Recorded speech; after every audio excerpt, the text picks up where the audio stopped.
وضع maanta hor joogta ee ah boqorada iyo salaadiinta iyo uqaasha xildhibaanada odayaasha aqoonyahanka aad iyo aad baan idin salaamaya maanta waxaan idinku wareejinayaa ciidankii jabhaddii dulmadiid oo fadhiya si dhaba oo mugle ayaan idinku wareejinaya iyagoo saraakiishooda wata aqoonyahankooda wata intaas waa intaa idinkana waxaan idinkula dardaarayaa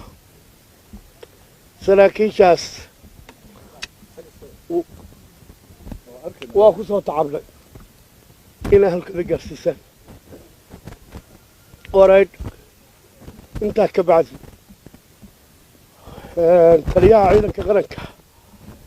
jamhuuriyadda somalilan nuux ismaaciil taani waxaan leeyahay cadaalad samee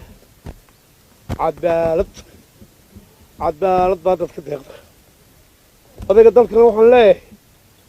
qoladu waxba ma tarto annagay dagaalkii naga diideen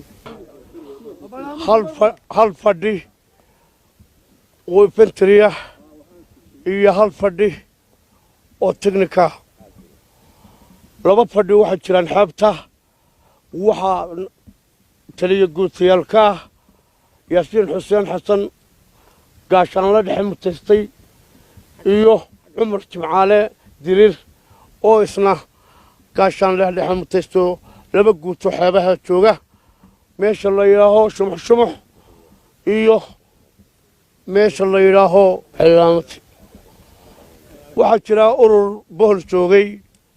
wuxuu soo gelayaa caawa meesha la yidhaaho xildhibaan isagana indhihiina ku arki doontaan haddii aan la yidhaaho tirada ciidankaasi waa 800 oo infantry ah iyo 100 technical saar 900 intaasaan maanta idinku wareejinayaa aad iyo aad baa u mahadsantihiin nabad baa ka shaqayseen laakiin ku wada halkeedana gaarsiiye assalaamu calaykum